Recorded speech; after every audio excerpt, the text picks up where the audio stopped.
the others. They have a better one. Well, Brian at the moment's top.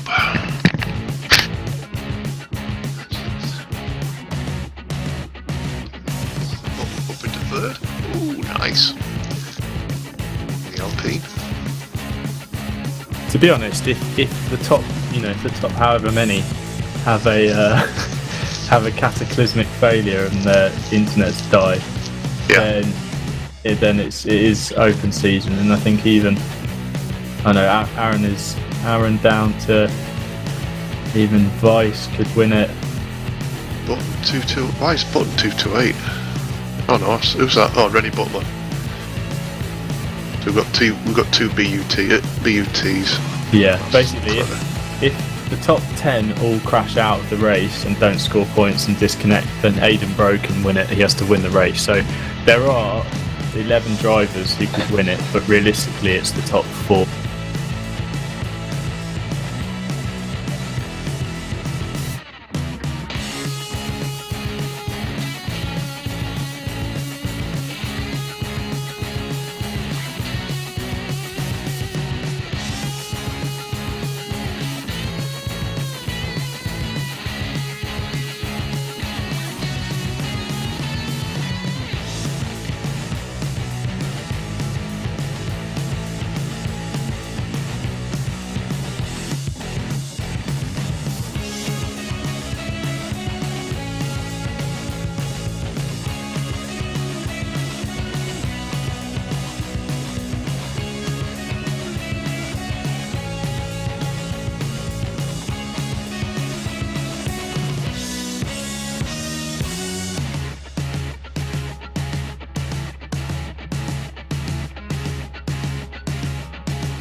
championship for Simsport Racing's GT4 Season 5 will be decided here at Silverstone, in the heart of the UK.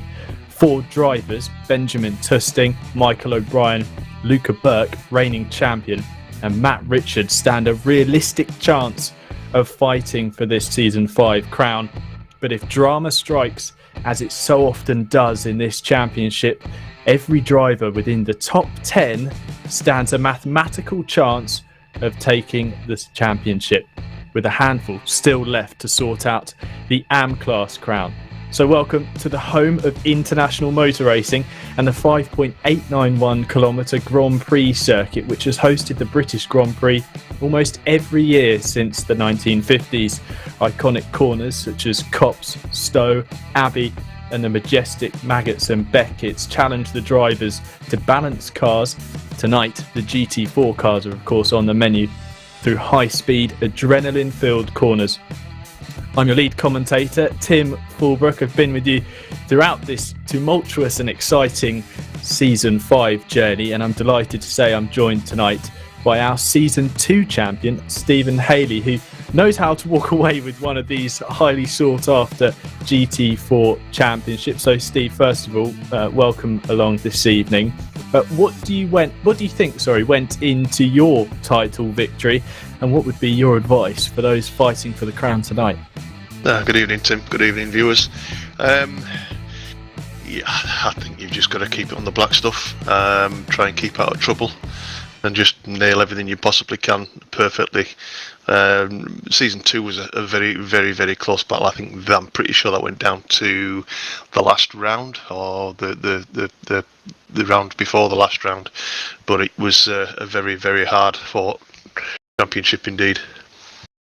So a recap of where we stand in the championship. In the last round at Hungary, it was Aaron Walker in the KTM Crossbow who took a dominant victory, becoming the only driver to win on multiple occasions this season. Such has been the level of competition in this championship. Benjamin Tusting and Matt Richards rounded out the podium. 2 drivers who are fighting it out for the crown tonight, ahead of Regan Mitchell, Johannes Weiss, 𝗬𝗘𝗔𝗦𝗢𝗡, Luke Rogers, Philip Matzik, Michael Haffenden finishing 9th, a season's best performance, with Michael O'Brien dropping down the order due to a drive-through penalty in the closing stages. But crucially, Luka Berk, reigning champion, dropped 12 positions post-race, will start tonight's event at Silverstone from 20th position.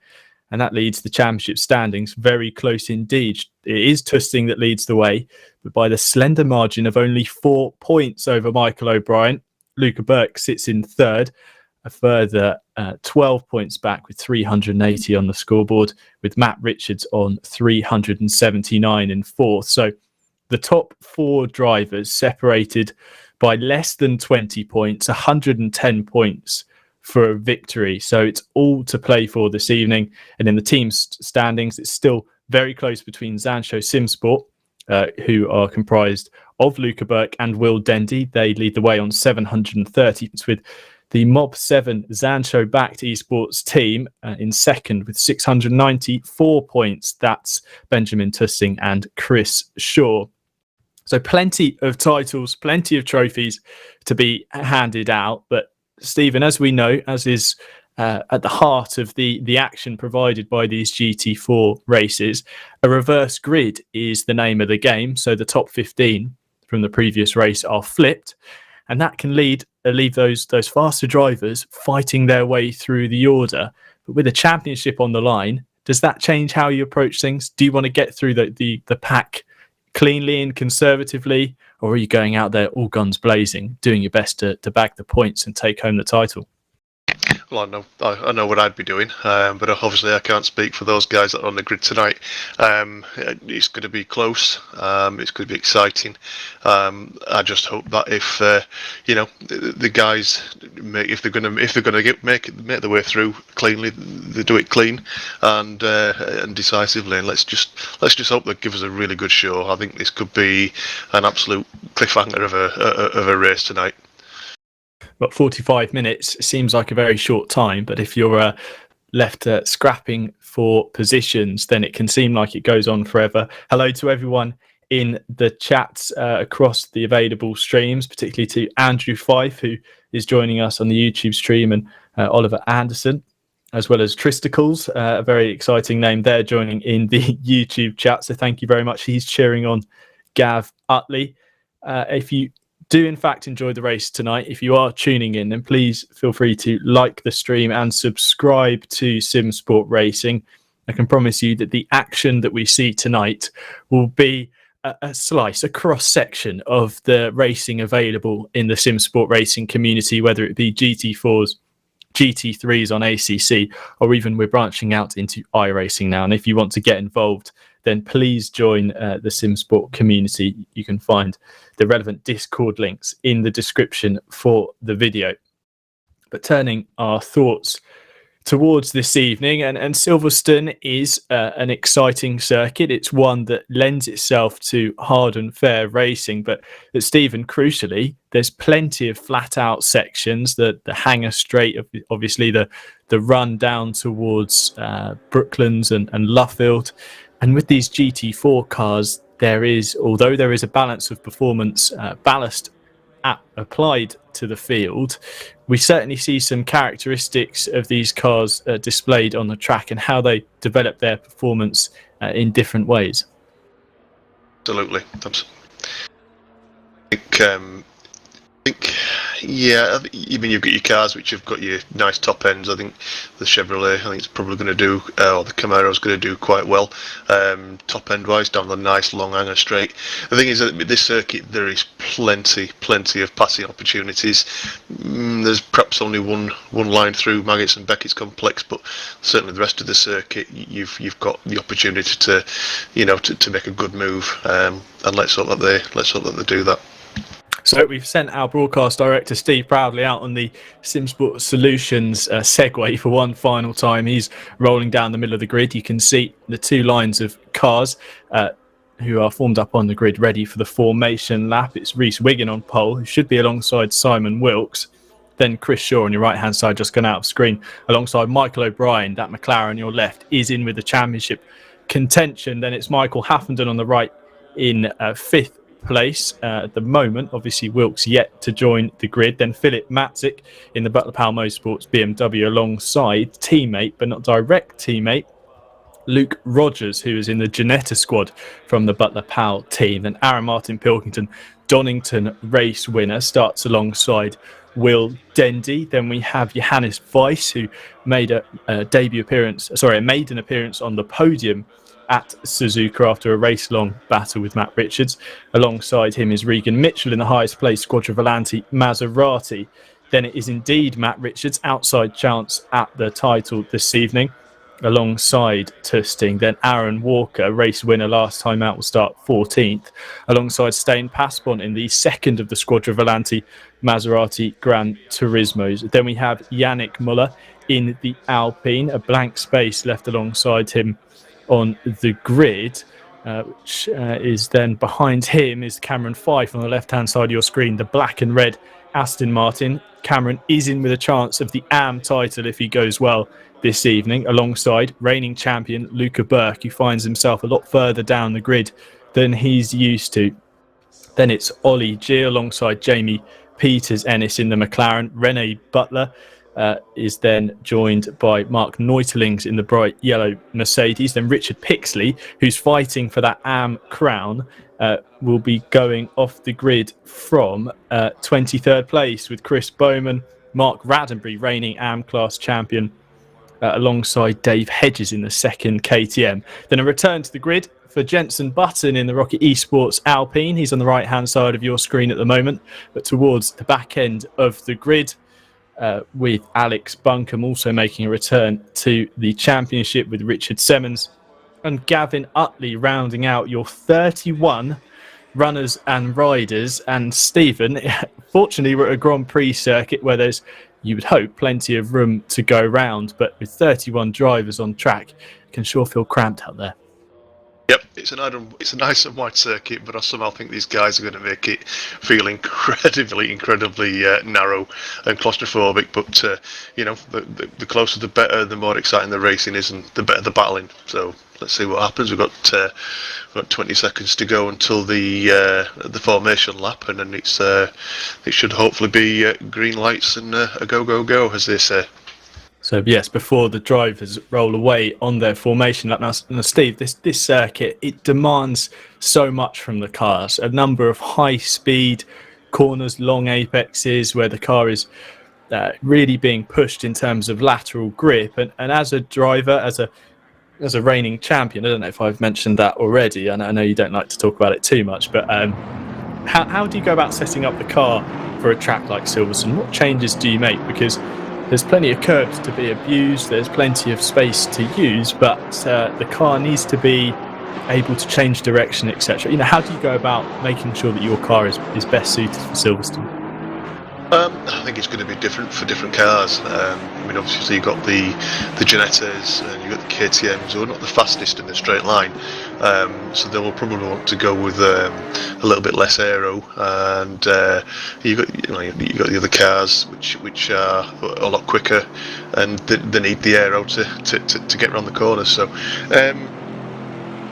it's going to be a tough one. I've not done much driving on Silverstone of late in the GT4, so I'm a little bit out of the loop, really, to be honest. But I would say medium to low wing, probably nice and stiff. The thing you want to watch out with on these curbs as well, if they don't get the tyre pressures quite right to begin with, you're riding a lot of curbs, especially through the Maggots and Beckett's section here. You probably could pick up a little bit of pressure loss if you hit them curbs just wrong, but we'll have to see what happens. But we've seen drivers speaking before of pressure loss and how that's really impacted their race performance. But another issue being drive-through penalties. The last race, Michael O'Brien was running comfortably inside the top 5 before a drive-through penalty for track limits abuse saw him tumble down the order. And now he sits second in the championship. He was leading for almost nearly 4 races of the championship so far, this being the final round 6. So, and Steve, this is a track where you can pick up those track limits penalties without really realising. Oh, sure, definitely. The old start-finish straight into the first cut. Is it Cops? I think it's correct. Called. Yeah, Cops. Yeah, on the outside of Cops, if you just run wide there, you'll be able to pick quite a few cut tracks on that corner.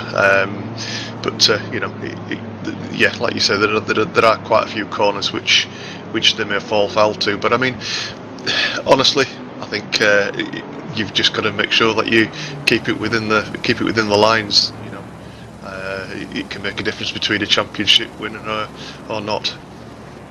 Very right. So yes, the championship, it'd be a shame to decide it in that way, but you're very right. The jeopardy is high this evening. Here's Simon Wilkes on your screen at the moment, the Aston Martin driver who went into the first corner at the Hungaroring facing backwards, but he managed to recover to inside the top 15, which has seen him switched to the front of the grid owing to the reverse grid system here. So as they come down this Wellington straight and into the final complex at Brooklands and Luffields, the drivers will be setting up what will be the final round of this season and their last attempt to make their championship claim, or indeed boost their position in the order. We'll decide. Hot news off the press. Sorry to interrupt. Go for it. Looks like we have a driver won't be starting the race. Is Aidan Bro. Seems like his internet's died and he won't be making the start. That's unfortunate. Aidan, who disconnected last time at the Hungaroring, so that's unfortunate for Aidan, who was in with a very, very outside chance of the championship and has been a contender all season. So thank you very much for that, Stephen. He's always a good driver to watch in the 𝗦𝗘𝗔𝗦𝗢. Pulled out a fantastic performance at Monza, the circuit that you didn't think would favour that little G55. So let's see how it pans out tonight. There are 4 drivers who are in with a realistic chance, those being Michael O'Brien, Benjamin Tusting, Matt Richards and indeed reigning champion Luka Berk in 18th place. And as they about to take the green flag, it's 45 minutes to go in this one and 45 minutes to decide the championship. As we go green here at Silverstone and the pack get away cleanly, they head towards Copse for the first time. Wiggin holds on to his lead nicely from Wilkes, who is coming under threat from Chris Shaw. And in fact, Wilkes has gone around the outside at Copse, and he will assume the position as head of the order as they go into the Maggots and Beckett's complex for the first time. Looks like Michael Haffenden's lost out a couple of spots there, running side by side with Philip Matzik in the 251 Butler Powell Motorsports BMW as they head through the iconic S section for the first time. Luka Berk now climbing the order up into 16th. There's carnage there, 2 cars off to the right hand side of the track. They go through the gravel. Crucially, I don't think that's any of our championship contenders. More contact there in the middle of the pack down the hanger straight. They split left and right.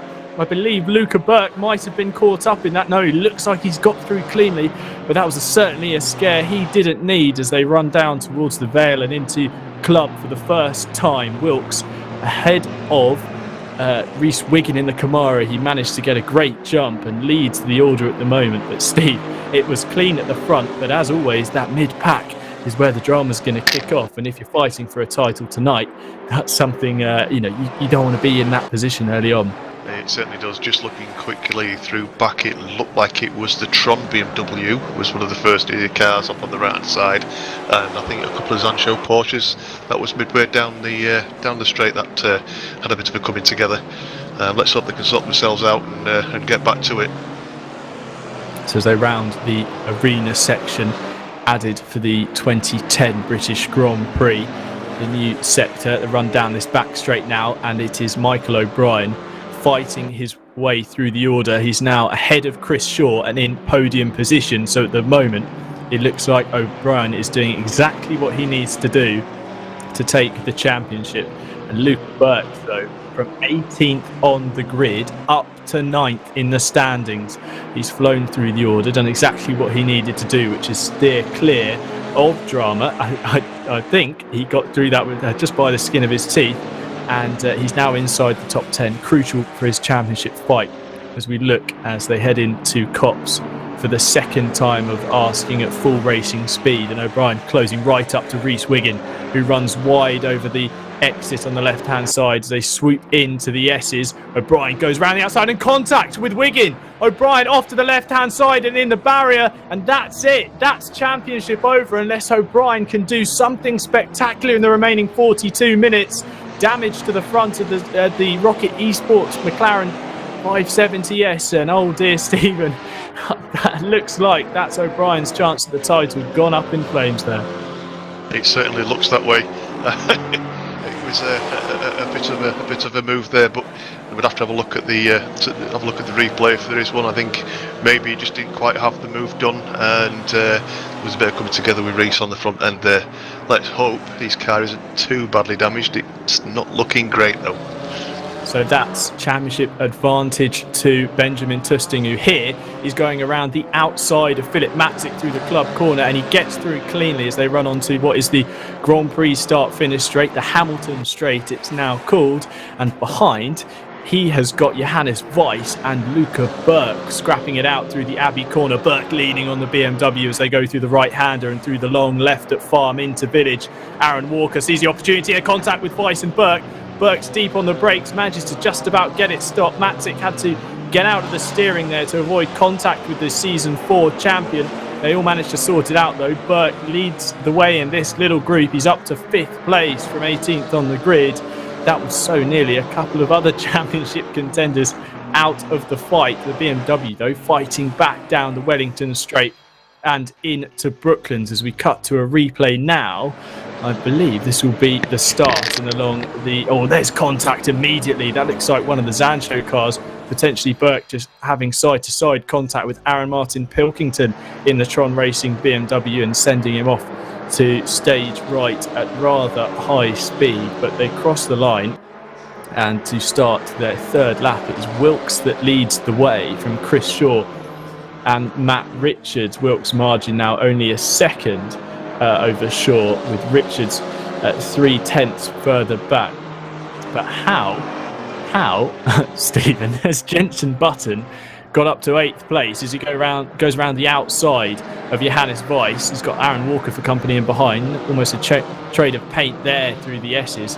That's a fantastic start for Buttons. Contact between Walker and Weiss there as they come through the Chapel curve. That might hand both cars damage, but some fantastic starts there. Stephen Berk up to 5th, Button up to 8th.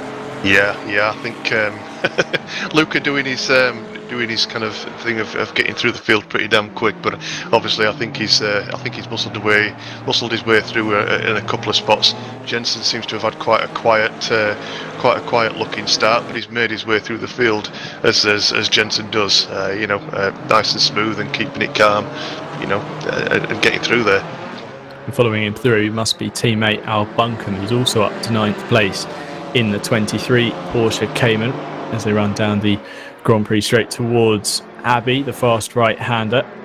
Here's Cameron Fyfe up to 12th. That's a fantastic start for the driver who runs, I believe he's currently 3rd. All contact though, side to side with Regan Mitchell.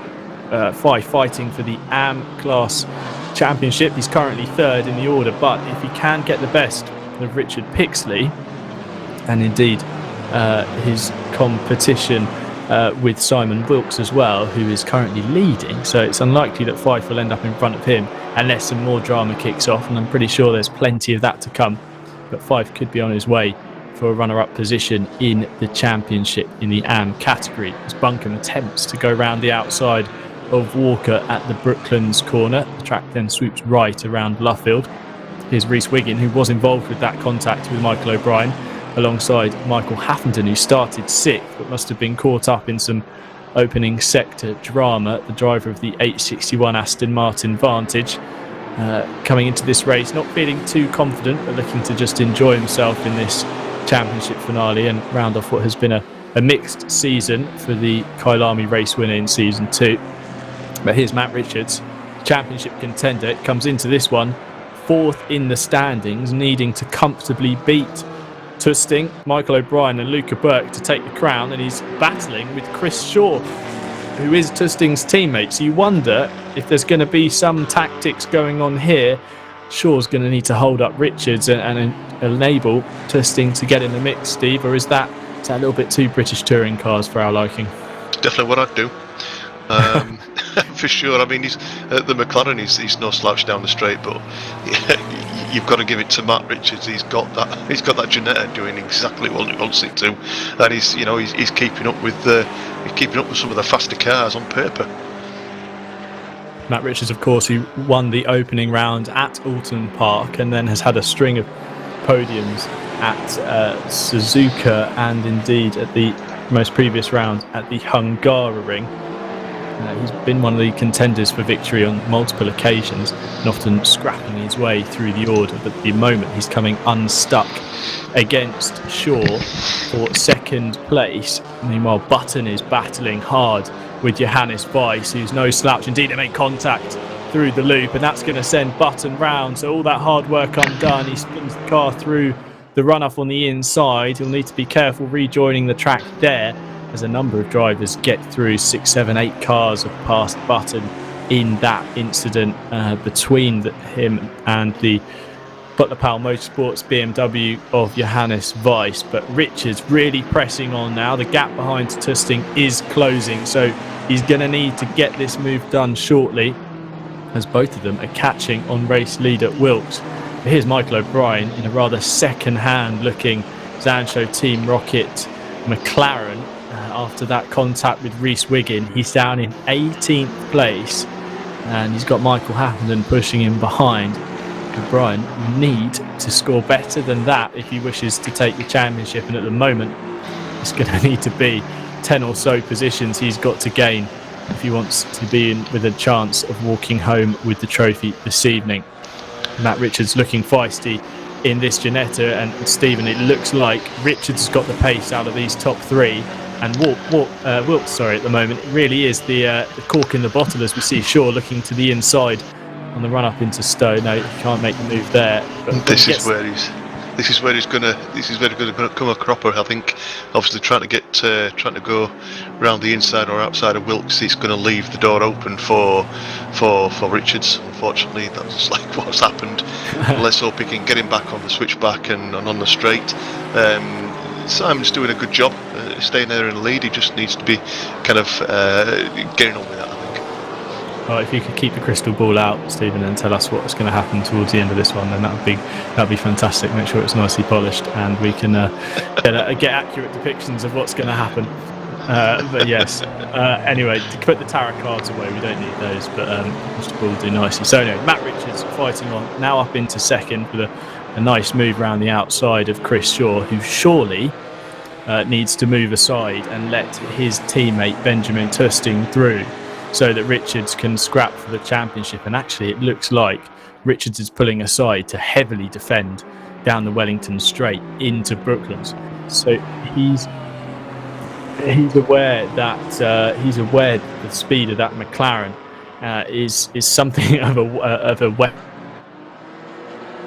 Is saying that we should give Regan Mitchell some glasses. So obviously the Squadra Volante Mercedes exchanging paint with Cameron in the opening stanza of this one. And just like that, 11 minutes of this race have elapsed, and we're heading into the final half an hour of this one. Jenson Button back down in 12th. Looks like he's gained a couple of positions after that spin with fighting up the order. Johannes Weiss, yes, he was side by side with, and now he's got another Butler Power Motorsports BMW to make his way past. That's Philip Matzik. Button getting a great run out of Copse, which is almost setting up a move into Maggots and Beckett's, but the straight line speed of that BMW is far superior to that of the Alpine A110 GT4. So Matzik able to defend, and down the long hanger straight, highly expect Matzik to stretch his legs and pull a car's length or two from the Alpine, and they run up towards the Stowe corner and then down the hill towards Club. But 4th to 9th place, we're just hearing that 4th to 9th place, so a number of drivers inside the top 10 are all lapping faster than the top 3, so it's all coming together at the top of the standings, including Luka Berk, who, if he wants to take the championship tonight, is going to have to push on very much and get the better of Benjamin 𝗬𝗏𝗏𝗏, is the driver who he's catching. As we see, Wilkes is all over the grass on the left-hand side through the farm curve, and the two Mob 7 McLarens try to make their way through. It looks like 𝗬𝗏𝗏𝗏𝗏 has got the better of Shaw as they go around the outside, round the loop. There could be contact there, but managed to just avoid any incident, as it looks like 𝗬𝗏𝗏𝗏𝗏's is going to go round the outside, and now Shaw's trying to hold off Berk for his teammate, who's been unable to do so. The season 4 champion getting a fantastic run through the kink and on towards Brooklands corner. Wilkes trying to fight back. He really wants that podium, but he's in a championship fight at the moment without realising. In fact, he's in his own championship fight for the AM crown, which he's doing more than enough to take that championship. But round the outside goes Wilkes, defending from Luka Berk. He's going to have the inside line through Woodcote and on the run up towards Copse. If he can hold it there, he will probably get the move done through the high speed right hand, and Wilkes will have to be very brave to hold it round there, but he's going to try and do it in the Aston Martin. Nearly does, but just understeers wide and off the track further down the order. Unfortunately, Cameron Fife has received a drive-through penalty, so he's going to drop down the standings even further, and that could be day done for Cameron in terms of the AM Championship. As we see, Shaw gets through on Wilkes as well, so our front row starter is down into 5th place, but he's still holding on, and with a sizable gap back to Johannes Weiss. Well, it's a gap that's closed actually in their interaction and battling on that previous lap. And Stephen, you know, when you're fighting for a championship, you become hyper aware, don't you, of those times, changing, adjusting, shrinking, and getting bigger. Because if you need to play the gamesmanship and get the best position possible, you've got to be aware of what's happening in the race around you. I think whether you're fighting for a championship or whether you're fighting for the for second, oh dear, that looks like a terrible little tap around. But as I was saying, whether you're fighting for a championship or not, you always want to be kind of aware of what you're doing. But for sure, the points points means championships, and I mean, I've been there and done it myself. If you need only to finish in the top 5 and you're battling somebody like crazy for the top 1, 2, or the top 3 for the podium, sometimes it's just better just to let it go. Take the points you need for the championship. There's, winning a race is fine, but if you end up having an accident trying to do that, then it's, you've only got yourself to blame, kind of thing, if it goes wrong. So here's that contact early on between Jenson Button and or second instant actually, Button going round, spinning off to the inside. So again coming unstuck against one of those blue and white Butler Power Motorsport BMWs. So that would be unfortunate for JB to be making another mistake like that, but hopefully he'll fight back through. He's down to 16th, and that's enabled a couple of drivers to benefit from that and get inside the top 15, one of those being Dave Hedges, who started right towards the back of the order outside the top 20 in the second of our 2 KTMs. But here's Alex Buncombe, who, although is out of the championship fight, is causing plenty of headaches for two-time race winner and season 1 champion Aaron Walker in the 99 KTM. He's trying to look for a way past the Porsche Cayman, but in behind is Yannick Muller, who certainly has got to grips with that Alpine and has been showing the pace of that GT4 car across this season, although I'm not sure he's enjoyed it too much. It's certainly a different machine to drive and does lack in the straight lines compared to the _𝗏𝗔𝗏𝗏𝗏, but he managed to wring the neck of that one and drag some solid performances out of it. So we do now tick over into the 30-minute remaining mark. In fact, it's just under 29 minutes now to go, and Matt Richards has assumed the lead at the top of the order, which is exactly what he needs to do to be in with the best chance of taking the championship. But behind are 2 of his championship rivals, Benjamin Tusting and Luka Berk, round out the podium positions. Chris Shaw wasn't able to do enough to keep Berk at bay and help out his Mob 7 Zansho Esports teammate. And behind it's Simon Wilkes in 5th, and then this battle pack of Buncombe, Walker and Yannick Muller in the Alpine. Then they've got a gap back to Aaron Martin Pilkington in the 626 Tron Racing BMW race winner at Donington Park in round 2.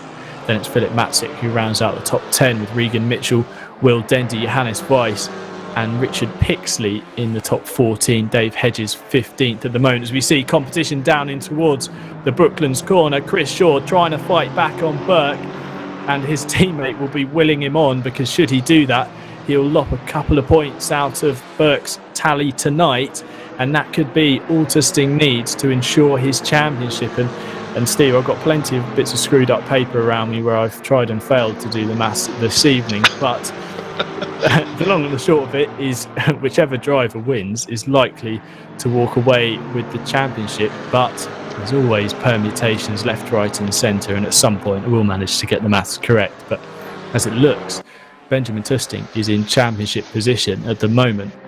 But from your experience of obviously racing in this championship and indeed winning a championship, what do you think Tusting's game plan should be now? If Berk goes for a move, does he let him go, or does he fight for it too hard, try and keep Berk at bay for a little while longer? I think he's ducking and diving and weaving just to make sure that Berk doesn't get that slipstream, so he can make a dive into the corner. It's a tough one. I mean, he's got the speed to keep Luka behind him. He just needs to make sure he gets his lines right and hope, as it looks like Berk's going to go down for a nice little run on the inside there. But you just got to keep it clean. No matter what position they're finishing.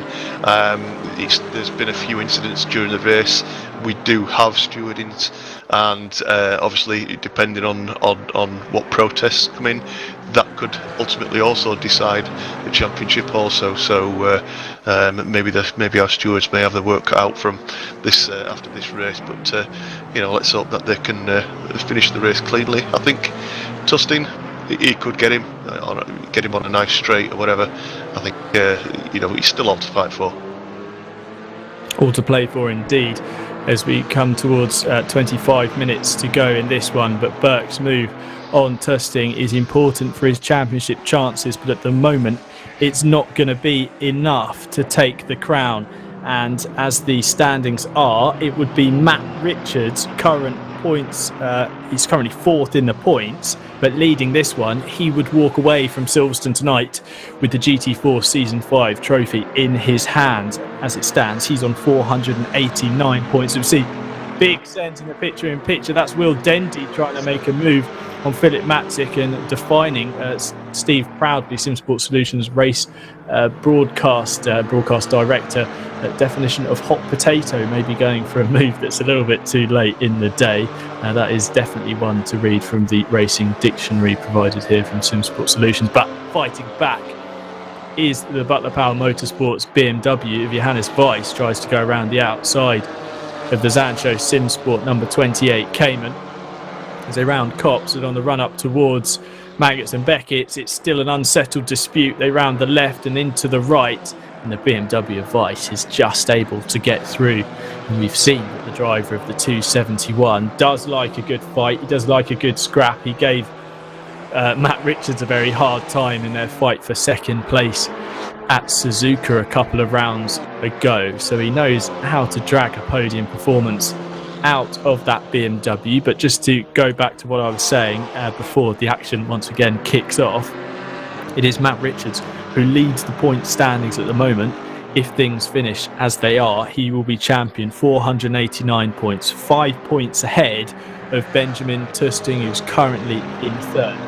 But Luka Berk, who is going quicker, 0.3 faster than Richards on that previous lap, will jump up to third in the standings with 478 points. So he will be 6 points further back. So it's really closing up in this one. And if any of the previous races of the previous 4 and a bit seasons have been anything to go by, it's really not over until the checkered flag waves. But further down the order, 8 retirements to factor in to the event this evening. One of them, I believe, is Michael O'Brien, who dropped out following that incident with Rhys Wiggin on the start of the second lap. So he is now out of the championship fight. A shame to see his chances of the season 5 crown taken away in an incident like that, which I think was a racing incident, and maybe, as Stephen alluded to, O'Brien just didn't have the space. It wasn't really all the way past on the rather sizable Camaro. As we head into the second half of this one, 22 minutes and 48 seconds to remain in this season 5 championship. And at the moment, Stephen, I'm going to ask you this one again. Tusting is exactly where he needs to be to take the crown. Does he push any harder, or does he just accept that this is the job nearly done? Yeah, he's just going to do what he's doing. Luka's not getting away by any stretch, so I think all he's got to do is just sit there, try and pressure Luka into some mistake. There are certain parts of the circuit where Luka just seemed to stretch that little bit of a gap, but certainly the other parts of the circuit, Benjamin's right back on him. So maybe he's just biding his time, but we'll have to wait and see. So as Yannick Müller on your screen at the moment in the 43 Alpine in 8th position, he's hustling on Aaron Walker. The pair of them have dropped back slightly from the 23 𝗬𝗏 of Al Buncombe, who runs in 6th place and looks to be kicking on and gaining on Simon Wilkes, who, as it stands, would walk away from tonight as the AM class champion. So he's doing what he needs to do. He's holding on fantastically considering the level of pace around him. He's certainly holding his own. But on that previous lap, Buncombe behind was best part of 0.6 faster than the Aston Martin driver.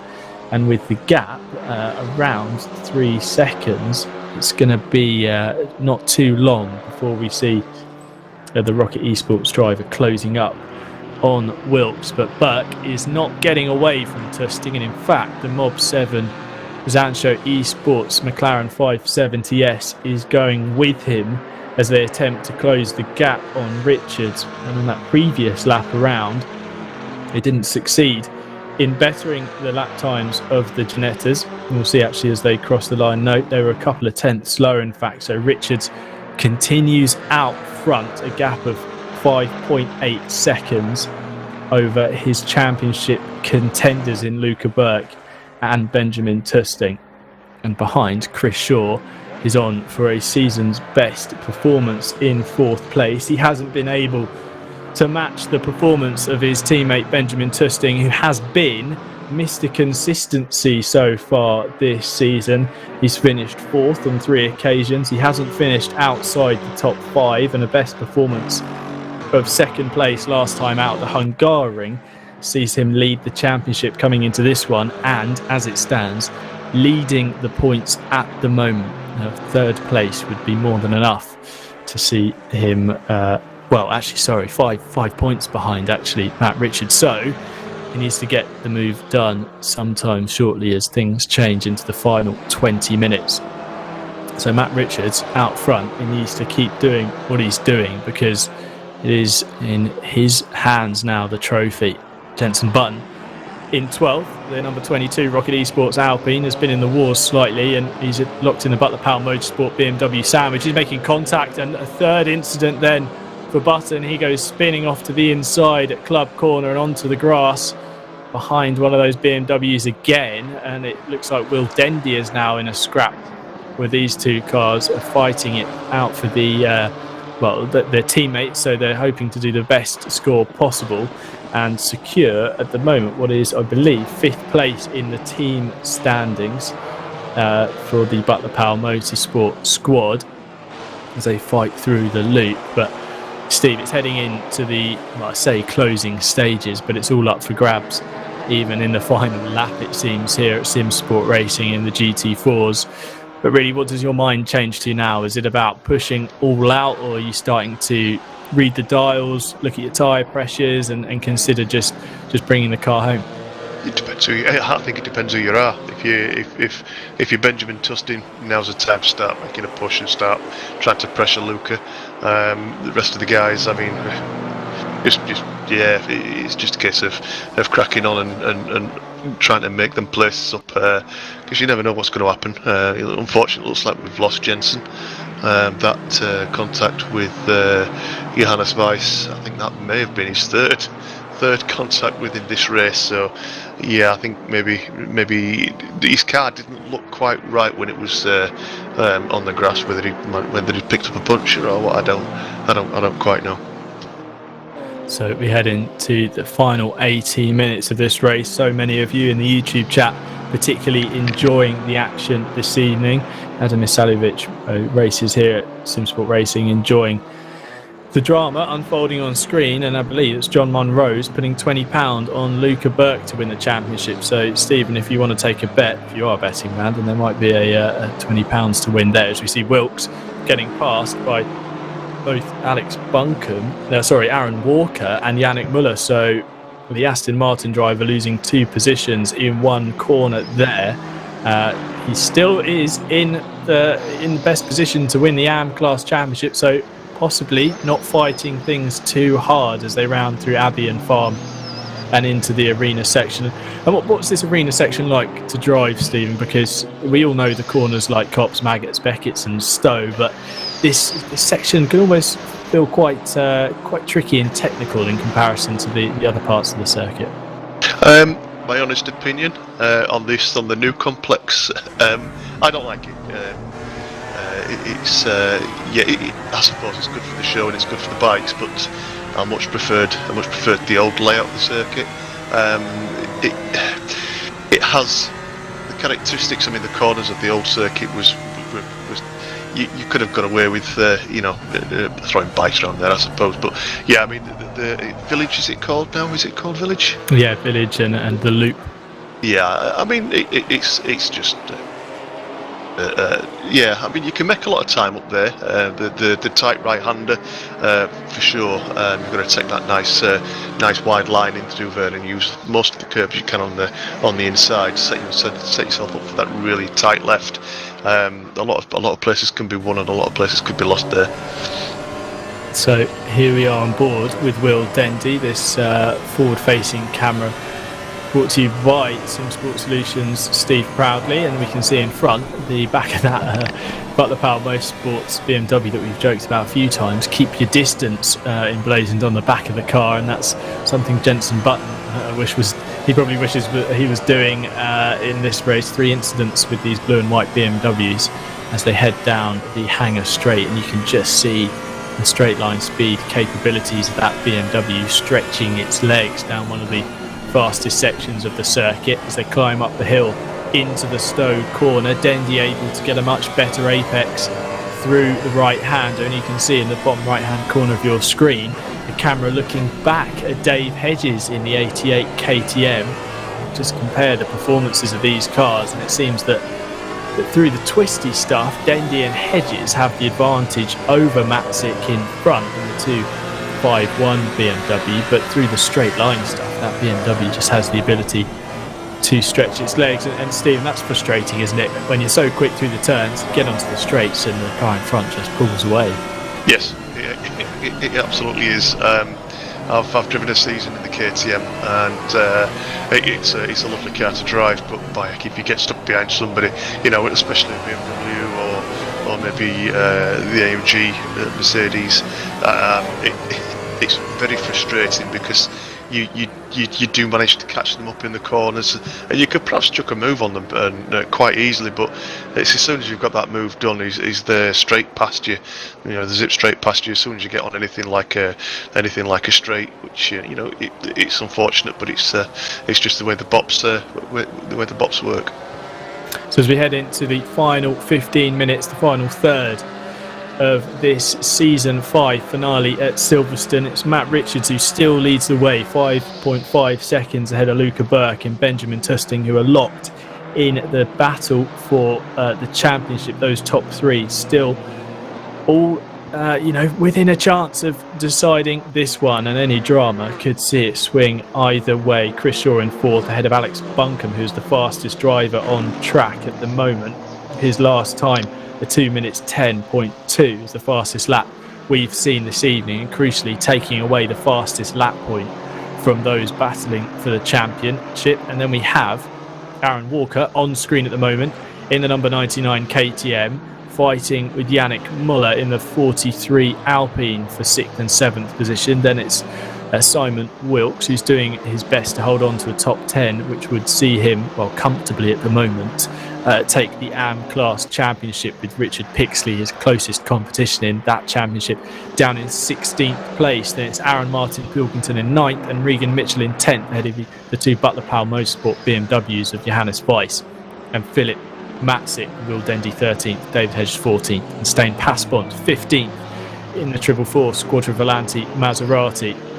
But Yannick Muller is looking like he wants a way past Aaron Walker, and these two have been scrapping all race. They've made their way up the positions together. Walker, Victor last time out at the Hungaroring, started the race tonight 14th on the grid, wasted no time in climbing up the order. He's now comfortably inside the top 10 and could be set to benefit, as I think just out of shot there we saw Alex Buncombe, yes, getting the move done on Chris Shaw. So Buncombe up to 4th, and he could play a part in the championship now if he's able to kick on and close the gap, which is only just over 4 seconds to Benjamin Tusting in front. So Stephen, it's difficult, isn't it, when you're fighting for a championship and there's drivers who aren't getting in, aren't in that title fight, getting involved. But it's just the name of the game, isn't it?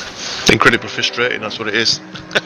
Incredibly frustrating, it must be. To have people, interfering, I suppose, if that's the right term to use, with the championship battle. But that's racing. Unfortunately, it looks like Benjamin's slowly kind of the gap to Luke, and he's slowly getting bigger. So it's looking like maybe Benjamin's kind of he's done everything he can to try and catch him, but it doesn't seem to be working. But Luca's gap to Matt doesn't seem to be coming down much either. Going back to Aaron Walker and Yannick Muller, yes, they've been having a really good fight. Aaron looks to be kind of struggling a little bit with the rear end of that KTM, but they're both formidable drivers, at races, and they'll not hold any quarter. They're good, they're fair, but they're very hard drivers. So as they round through the farm curve and towards the tight right-hander Village, and Moller goes in deep there on the brakes. It was I could hear the Jaws music playing there as he closed up on the rear splitter of Aaron Walker's KTM, and that's going to cost him time through the arena section, allowing Walker a little bit more breathing space and a little bit more room to think in the KTM as he heads down the Wellington straight. Both of them, in fact, closing up on the back of Chris Shaw in the Mob 7 Zansho Esports McLaren, who is trying to hold on to the back of Alex Buncombe, who's wrestled his way through and up to 4th place from well outside the top 20 at the start of this one. So Buncombe's having a blinder in the race tonight, which is great to see. The real world racing driver made famous for his performances in GT3. As we see contact there, and that's between Dave Hedges and Will Dendy. Hedges looks like he came off the worst of that. Both of them able to gather things up and continue through the Brooklands and Luffield complex there. Hedges only losing out one position to Stain Paspont in the 444 Squadra Volanti Maserati as they cross the line and head towards Copse. Dendy able to hold on to his 13th position at the moment. One of the drivers that's really been a strong performer this season, but hasn't been able to string together the consistency of his title rivals. Crucially, that 21st position at the opening round at Oulton Park has really set the tone and has left him fighting back from day one. But 5th place at Donington and a 2nd place at Monza have seen him close the gap to those leading the championship, but unable tonight to really get in amongst it. And really, Will was relying on drama befalling his championship rivals if he was to leap up the standings. Simon Walker, though, Simon Walker, I don't know, making up names now, making up drivers. Simon Wilkes in the number 12 Aston Martin, doing a great job of still inside the top 10 and set to take the AM Class Championship and take that away from Mark Raddenbury, who is well down the order and is in fact, I believe, no longer running. Yes, he's retired from the race. So it looks like it's almost game, set and match for Simon Wilkes. But here is your race leader with 8 minutes to go. He's extending the gap and it's now 6.2 seconds over Luka Berk and championship advantage to Matt Richards. And Stephen, sometimes it's so difficult, isn't it? You're leading the way, everything's going your way, but you've got to keep that focus up, because one wrong move and that could be your race done. Oh, totally. There's so many places you can drop it at Silverstone. You can play it two different ways. You can either kind of start lifting and coasting, just make sure that you don't try and make mistakes and such forth by slowing, taking it a bit easier. But sometimes, and more often than not, the more you do that, sometimes you end up making a mistake doing that. So yeah, I think it's just stay the course, keep on the pace that you're at. Make sure your tyre temperatures don't drop, and just get it done. Here we have Jamie Peters-Ennis on screen at the moment. Birthday boy, he's celebrating today. He's fighting away with 𝗬𝗔𝗟𝗘𝗡𝗗𝗏. Then an 18th place. I'm sure, a birthday present that the McLaren driver would enjoy. That would be his best finish of the season so far. He took a class victory. There we go, as he makes a move on the inside of the Ginetta through Copse. That McLaren definitely fast in a straight line. He took a class victory at Suzuka, I think, without realising that he had finished best of the AM drivers. But at the moment, outside chance in the AM category, and with Simon Wilkes doing so well inside the top 10, Peters-Ennis' best bet is to potentially take 3rd now, with Cameron Fife dropping down the order and out of the points. But Will Dendy holding on to the back of the Porsche Cayman through the club corner as he goes through the right-hander. He's got a sizable Maserati Gran Turismo in his rear mirror. That is Stain Paspont in a car with no ABS and no traction control. Stain has managed to wheel that Maserati pretty well this season, but not as well as teammate Regan Mitchell, who came close to oppose him last time out at the Hungaroring, achieving 4th place as they round through the arena section. Dendy still managing to keep ahead of Paspont, and it's Hedges who's close in behind. I wonder if again we'll see an incident between these three as they're scrapping away for what is 13th, 14th and 15th place in the order as it stands.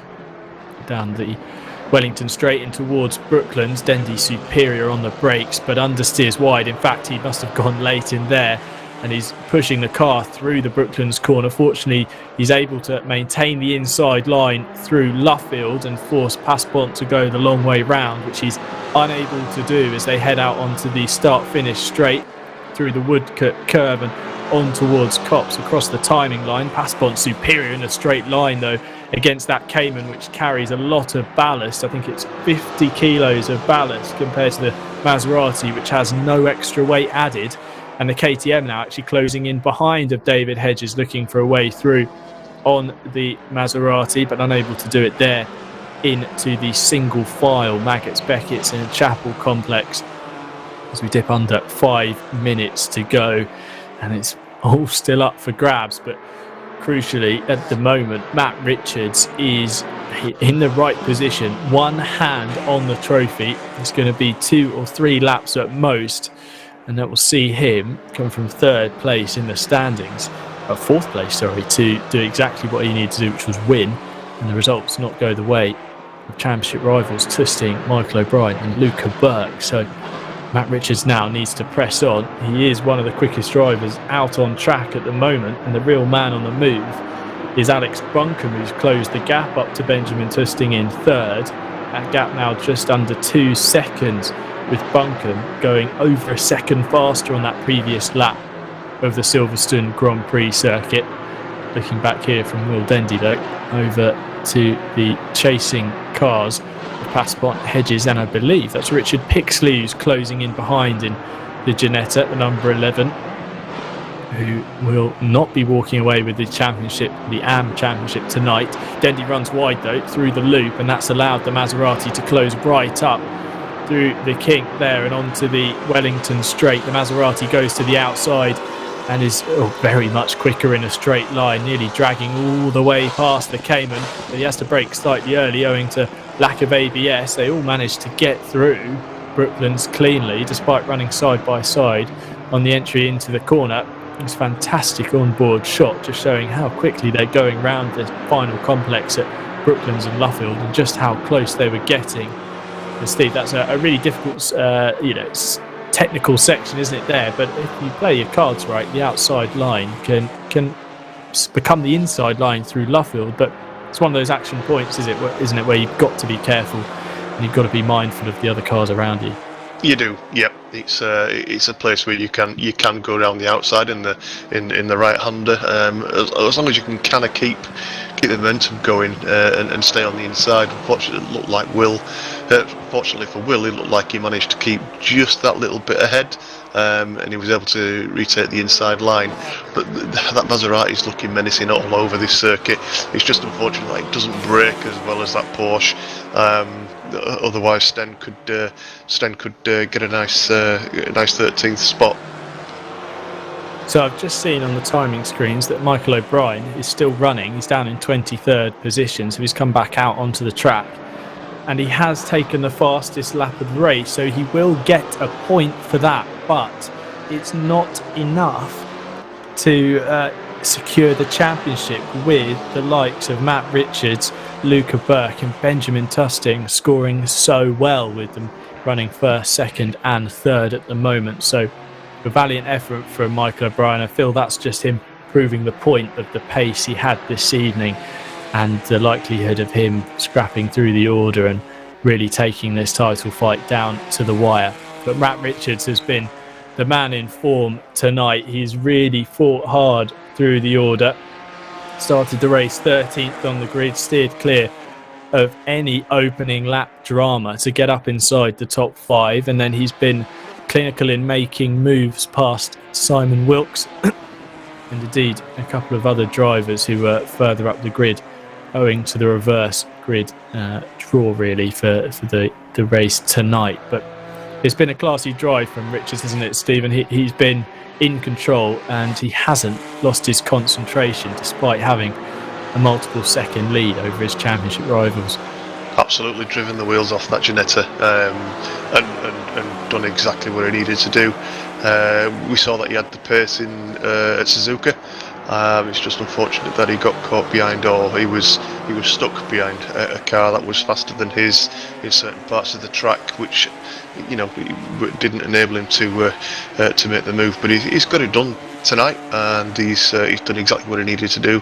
He's been consistently putting them laps in, building that gap up, and like I say, he's done exactly what he needed to do. So JM, for John Monroe Racing, asking in the chat, what will Buncombe catching 𝗬𝗏 do for the championship? Well, Buncombe is closing up, but he's not through yet. But if Buncombe does get past the Mob 7 McLaren, that will even further give this driver on screen now, Matt Richards, an advantage. That will take some points off 𝗬𝗏. Currently a 5-point gap to Richards as it stands, with really being enlarged by a couple of points, so not enough to change things too dramatically. But as Matt Richards heads down towards Brooklands for the final time, in the right hand corner of your screen we see 𝗦𝗘𝗔𝗟𝗘𝗡𝗗𝗏 still going at it hammer and tongs with 𝗦𝗘𝗏𝗡𝗃𝗏𝗏 and Dave Hedges. But Matt Richards rounds the corner to provisionally become Simsport Racing GT4 Season 5 champion. An astounding race for the 𝗦𝗘𝗔𝗦𝗢𝗡 driver, a classy act to get up into the lead, do exactly what he needed to do, and he bags the maximum score of 110 points. It's Luka Berk who tonight loses his crown. He will have to hand the championship over. And Benjamin 𝗬𝗏 in third place came into tonight's event leading the standings, but couldn't quite get back past Berk to take the title home. 5 different champions in 5 different seasons, with Buncombe crossing the line in 4th ahead of Chris Shaw, and Aaron Walker in 6th, Yannick Muller in 7th. Aaron Martin Pilkington crosses the line 8th ahead of Simon Wilkes in 9th, who provisionally becomes AM category champion. Regan Mitchell 10th, Johannes Weiss and Philip Matzik cross the line in 11th and 12th, with this man on your screen, 𝗦𝗘𝗔𝗦𝗢𝗡𝗏𝗏, in 13th, managing to hold off 𝗬𝗏𝗏𝗡𝗏𝗏 in the 444 𝗬𝗏𝗏 Maserati. And then in 15th, Dave Hedges, Richard Pixley in 16th, and then it's a gap back to Michael Haffenden in the HF Impala 861 Aston Martin. He crosses the line and flashes the lights to bring an end to his season. Jamie Peters-Ennis, the birthday boy, crosses the line for a season's best 18th ahead of 𝗬𝗏𝗏𝗏𝗏, Mark Neusselings and Richard Semmons in 21st. But Stephen, a really exciting race there, a fantastic finale to the season, but also it just shows, doesn't it, with 5 different champions, just how close the racing is in this championship. And props to Matt Richards for getting the job done in a car that not many people often put their eggs in the 𝗬𝗏𝗏𝗏𝗏 basket and choose that car. Absolutely. It's been a great championship, and like you say, to come down to the last race, mathematically to have multiple options of champion, it just went down to the driver who did the job of the day. Didn't get caught up in any accidents, unfortunately, like we saw for some of our other drivers, which could have made a difference really to the championship standings, as it were. But racing's racing. And as to coin the phrase, anything can happen in racing, and it generally usually does. It generally usually does, and it did indeed tonight. And as it stands, the order came into this one. Benjamin 𝗬𝗏𝗏𝗏𝗏 led the way on 396 points, ahead of Michael O'Brien with 392, Luka Berk on 380, and Matt Richards on 379. But with Matt Richards taking victory, he leapfrogs from 4th in the standings up to provisionally be champion with 489 points. Then Luka Berk Benjamin 𝗬𝗏𝗏𝗏𝗏 will be 2nd in the points, 5 points back from Matt Richards. So after a 6-round season with 110 points for a race victory, a 5-point margin is incredibly small.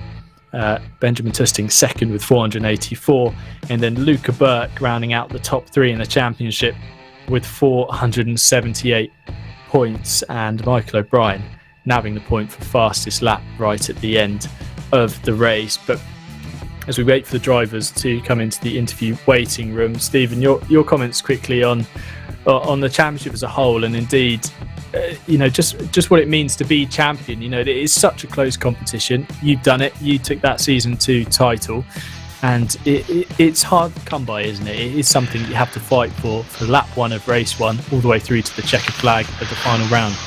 Absolutely. It means a lot because, I mean, the guys that we have racing with us, they put in so much time and effort into practicing, into setting up the cars, and really pounding the laps around on the track. So I think to get a championship, I know I can speak for myself, that it was a fantastic feeling.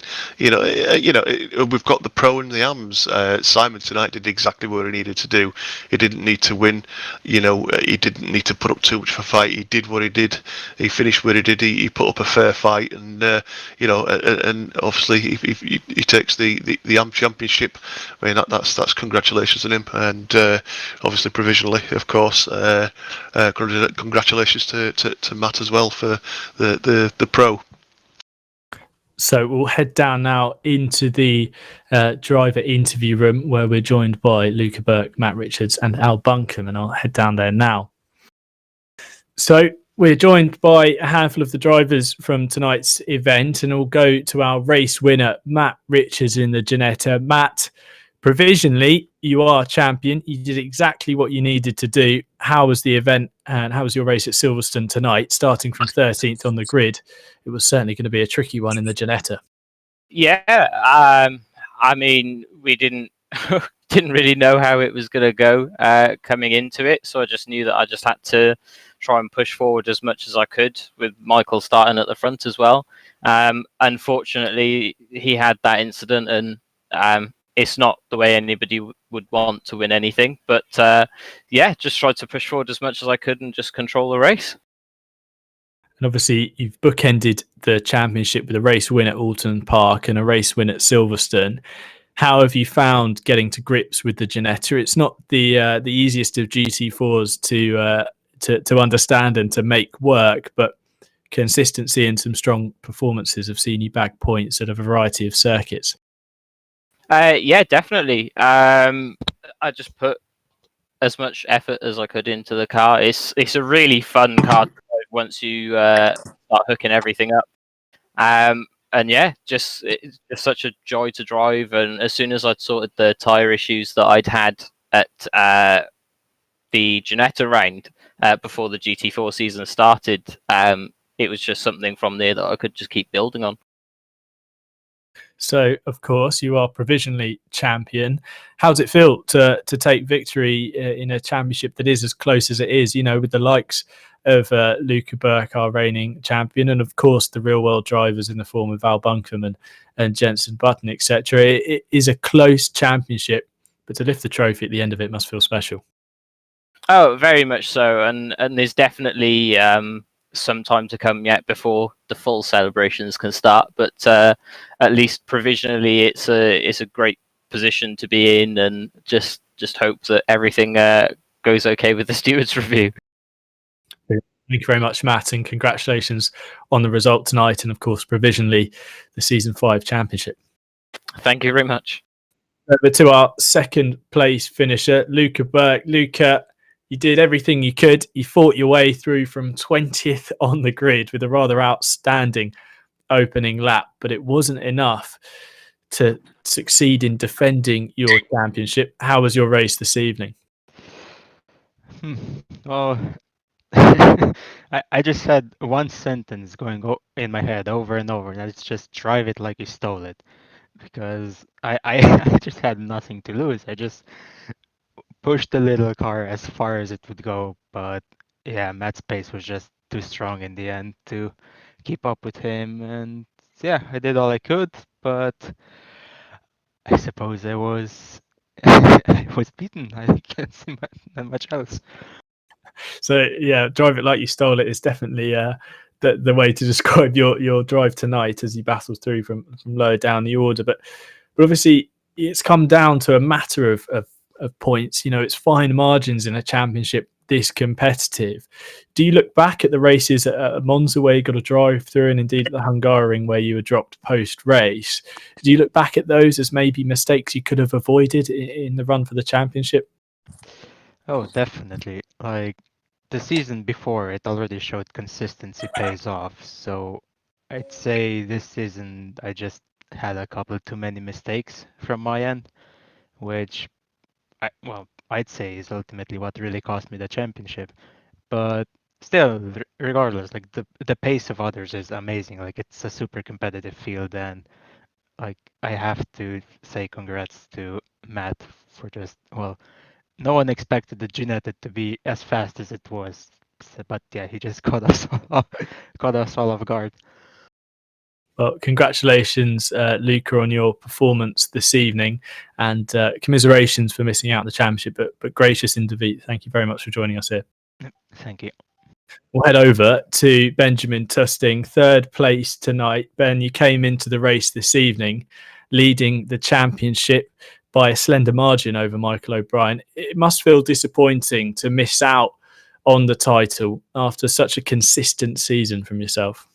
I don't want to say too much, but I don't think I would have missed out, just based on a move that happened for P2, where Luka went completely off the track to pass me. So I wouldn't like to say I've lost it yet, but we'll find out in a few days. I'd imagine.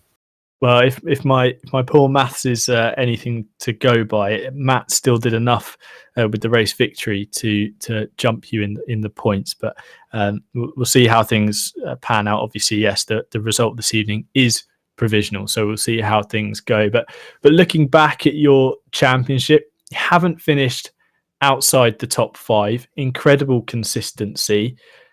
How would you comment on your championship so far? You know, that a real string, like I say, of results, 3 4th place finishes, back-to-back podiums here at the Hungaroring and then Silverstone. You've really shown yourself to be one of the top dogs in this series.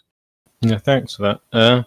I'd say it's a relatively new game for me. I wouldn't say I'm not as good at it as I'm on like iRacing and whatnot. It's definitely takes some time to get used to, but I appreciate the help that Michael's given me with the setups and whatnot. It's definitely come through at the end. Hopefully, it's not too late, but you know we'll end up seeing in a few days. But I was a bit worried towards the end when Alex was going really, really fast, where my tyres had shot. But luckily, I got P3, and we'll find out what happens. And one final question, Ben. Will we see you back if there is another season of GT4s? Will we be back to try and claim the crown? Yes, we'll be, definitely. Brilliant. Well, thank you very much, Ben, for joining us in the interview room. We'll go over to our 4th place finisher tonight, and a very valiant drive from Alex Buncombe to come from what must have felt like the back of the grid and a mile behind everyone else. Al, what an exciting race to round out the season, which has had its ups and downs for you. How was your race tonight?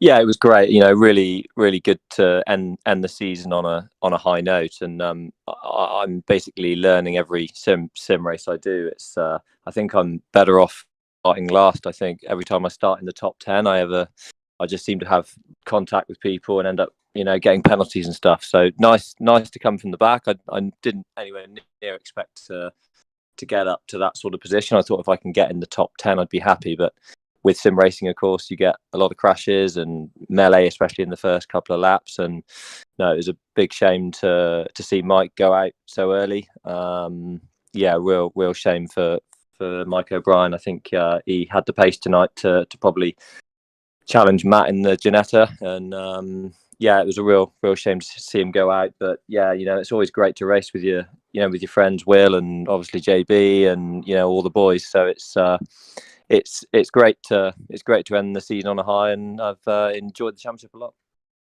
And obviously one of the aspects that you've brought to the championship is in being a real world driver. You're coming up against people who are pros, if you like, in the sim world. And I'd like to get a comment from you on the challenges of sim racing. You miss out on those sensations that you feel normally through your backside in the real world racing car. But how have you found the challenge of getting up to speed in the GT4s here at Simsport Racing? Like you say, every race you feel like you're learning. Yeah, absolutely, and I am learning every single time, and especially on Assetto Corsa as a game. I don't find it the easiest of games. I think you need a certain technique to get that last sort of 2, 3 to 4 tenths. Which I've been learning and trying. I've spent quite a lot of time on the sim, and a lot of it's about setup. If you're on the wrong setup on a track like Silverstone, slightly the wrong setup, you can be a second away from where you need to be. So it's just about fine-tuning the car and understanding how to generate the lap time, basically. And yeah, I've done a bit of testing for this last race and tuned the car up. And yeah, the car was really, really good, especially in the last few laps. As Ben was saying, the car was really, really strong. And yeah, another lap or two, maybe I'd have got a rocket, 1, 2, 3, and got third place on the podium, but it wasn't quite to be there at the end. I made a little mistake, and yeah, we got side by side in I think it's the village section, and yeah, made a bit of a mistake. But no, it was great to come P4, and thanks to all the guys for the championship. It's been a really good season. I'll be back for sure. Brilliant. Well, thank you very much, Al, for joining us in the interview room, and congratulations on your result this evening. Thank you very much. Cheers.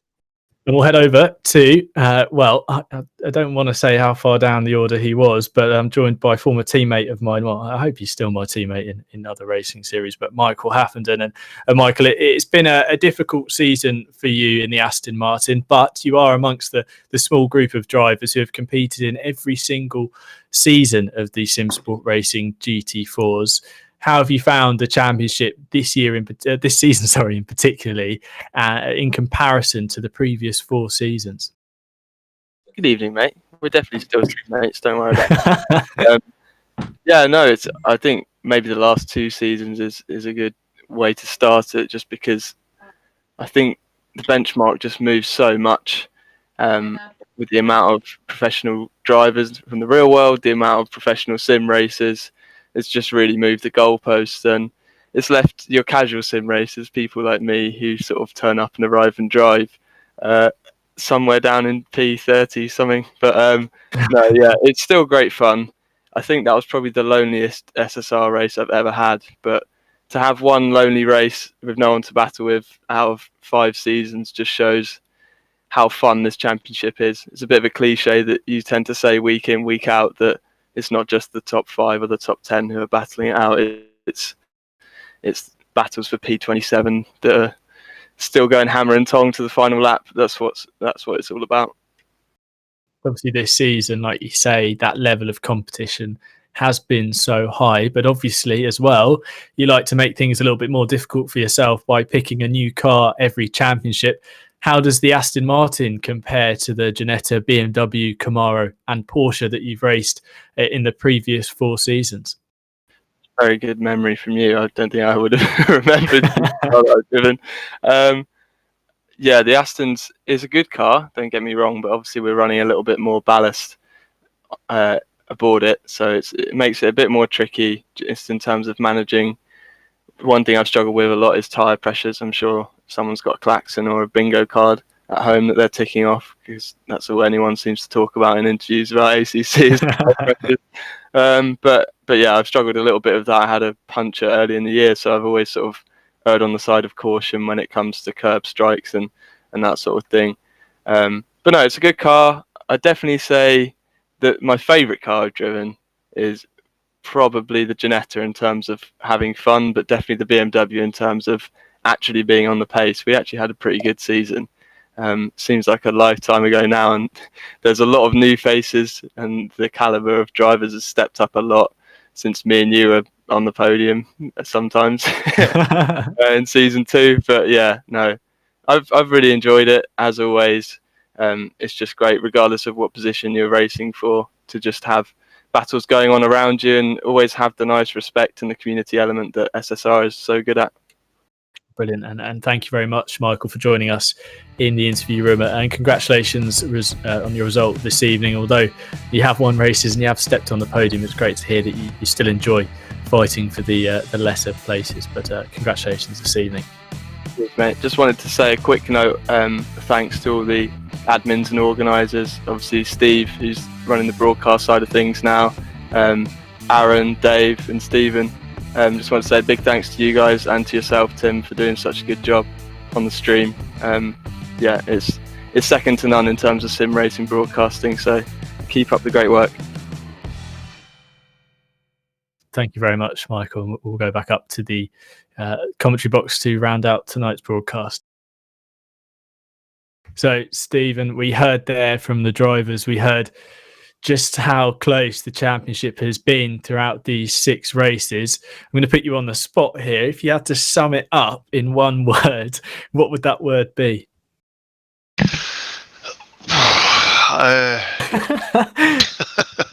In the spotlight. Yeah, action. I can use action. I think I can use action because that's what it was. I think the whole season was just action packed, wasn't it? So, yeah, I'll go with that. Maybe exciting. Yeah, I don't know. I'll have to sleep on that one. Well, thank you very much, Stephen, for joining myself in the commentary box tonight, and indeed across a number of the other races this season. And thank you to everyone watching on from home. Thank you very much for your kind words about the stream, and indeed about the racing going on, for getting engaged with all the action that has taken place across this season 5 of the GT4s here at Simsport Racing. We very much appreciate it that if you've enjoyed the action tonight, that you like the stream, and consider subscribing to Simsport Racing's YouTube channel or Twitch or wherever you're watching from, because there's plenty more to come in terms of the championships here. And if tonight's event has been anything to go by, then you'll certainly enjoy what else might be coming your way shortly. And personal thanks from myself to the team here at Simsport Racing for an enjoyable season that has been nail-biting from start to finish. But it was indeed Matt Richards who provisionally takes the championship in season 5. 5 different winners of the trophy in the GT4 Championship, and come back, because if we have another season, I wouldn't, go as far. Well, I would go as far, to say that I wouldn't be surprised to see a 6th different champion. From Stephen Haley, season 2 champion, from broadcast director Steve Proudley and myself, Tim Fulbrook, and of course David Wressell, who has joined us in the commentary box but unfortunately couldn't be here this evening. Thank you very much for watching, and look forward to seeing you next time. Goodbye.